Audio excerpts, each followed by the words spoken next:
Governor from Bridgetown. This is the Rorschach, Georgia update from the 31st of December, 2024. Quick summary of what's going down in Georgia. Friday the 27th, the U.S. Treasury imposed sanctions on billionaire Bidzina Ivanishvili, founder and honorary chairman of the Georgian Dream, or Kotsebi. U.S. State Department accused Ivanishvili of pushing Russian interests, moving Georgia away from its European and Atlantic goals, which goes against the country's constitution. Anthony Blinken, the Secretary of State, said Ivanishvili's actions hurt democratic institutions and human rights in Georgia.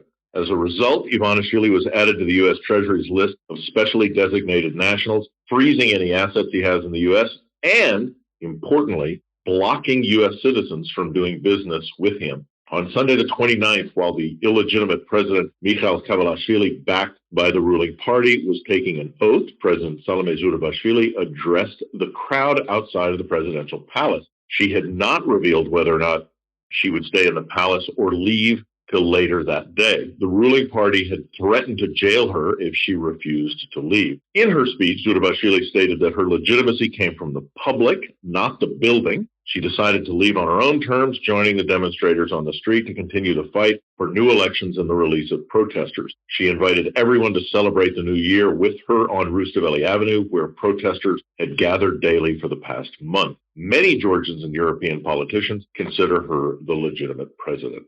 After his inauguration, Kotsebi's president quickly signed laws aimed at suppressing protests by significantly increasing fines for various actions. Covering faces with masks or other methods during demonstrations is now prohibited and results in a fine of 2,000 lari, which is $700. Fines for damaging the appearance of municipal areas or vandalism used to be just 50 lari or $17. Now they range from 1,000 to 3,000 lari, which is from $350 to $1,000.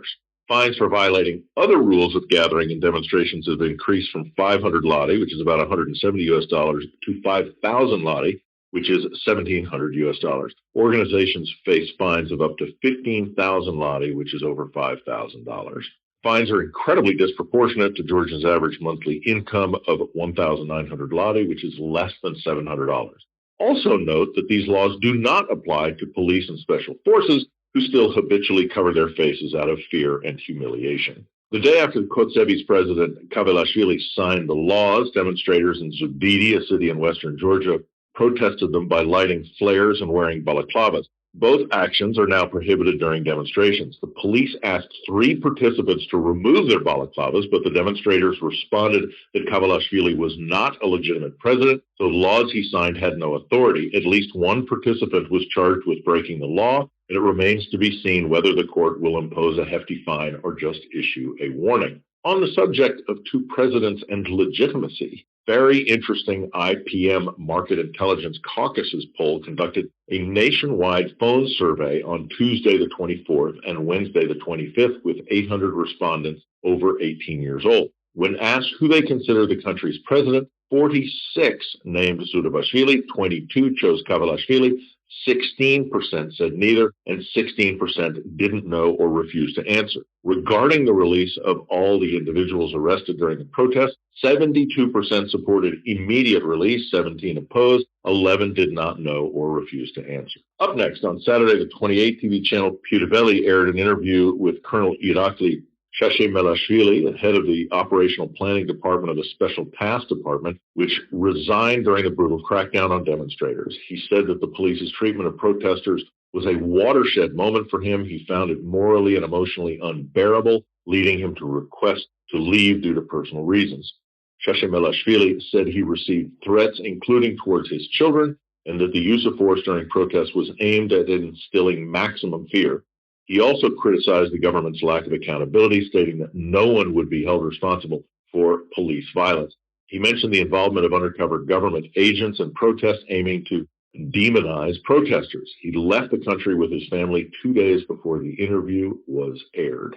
It seems that the governments of Georgia and breakaway region of South Ossetia, located 40 kilometers north of Tbilisi, have more in common than one might expect. On Thursday, the 26th, the Ossetian Ministry of Internal Affairs proposed a law to its parliament aimed at banning LGBTQ propaganda.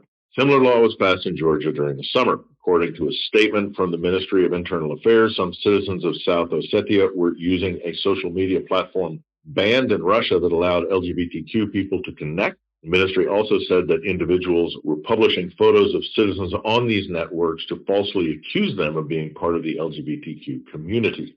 While on the topic of Russia, on Monday the 30th, in an interview with Russian state media TASS, Sergei Lavrov, Russia's foreign minister, said that the Georgian people and their government are pursuing a sovereign policy.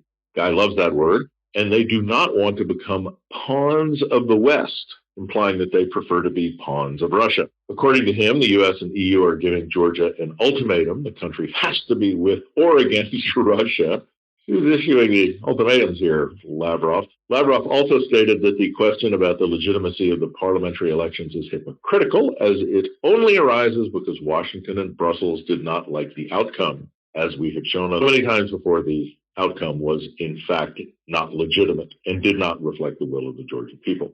Seems like the prospect of the Kotzebue to reset the Georgian-American relationship after the inauguration of Donald Trump is getting dimmer.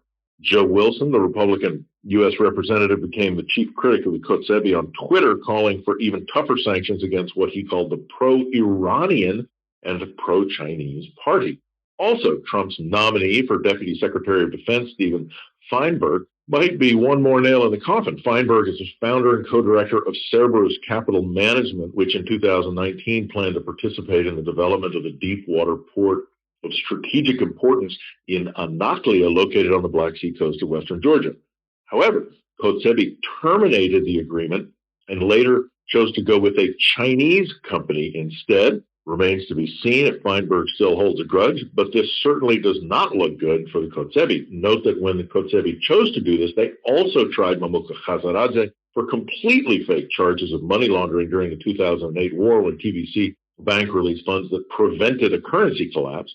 We know from the Panama Papers leak that Bidzina Ivanishvili was simultaneously investing in Anaklia's competitor port, Poti, as he used state power to favor his own secret investments. In some tragic news, on Tuesday the 31st, a traffic collision in Bolnisi, a city in southeastern Georgia, primarily populated by ethnic Azerbaijanis, led to a clash between the local population and police. The accident occurred when an allegedly drunk driver hit two underage boys, killing them. Locals quickly gathered to find the perpetrator. They overturned his car and then flipped the ambulance where the driver had tried to hide. As a result of the clash, 8 locals and 7 law enforcement officers were hospitalized. On Monday the 30th, Avtandil Kuchava, one of the demonstrators beaten by police during a brutal crackdown on pro-European protesters, posted on Facebook that he lost thousands in cryptocurrency after officers stole his phone, which contained a temporary crypto wallet. Due to concussions and broken collarbone from the assault, he couldn't perform the time-sensitive recovery process. Initially, he offered to pay double the phone's value and 30% of his crypto to get it back. However, Kuchava later discovered that the police had wiped his iCloud, making it permanently impossible to access his crypto wallet. Meanwhile, Lasha Bekauri, two-time Olympic judo champion, caused a stir after posting a video on Instagram driving in Tbilisi while petting a lion cub sitting beside him. Even though the video gained 240,000 likes, it faced strong criticism. Owning an endangered wild animal is illegal. The backlash led Bekauri to give the cub to the Tbilisi Zoo for care. It's unclear if Bekauri or the person who gave him the cub will face charges. In Georgia, it is illegal to trade endangered species listed in the CITES convention and punishable by 2 to 4 years in prison. And that's it for this week. Thanks for joining us. For leaving, we want to wish you a happy and exciting 2025. Thank you for sticking with us, sharing the podcast, and being a part of our community. We'll be here as long as you're enjoying the episodes. If you have any thoughts, ideas, or suggestions on how we can get better, don't hesitate to reach out. Shoot us an email at info@rorschach.com. We'd love to hear from you. Nach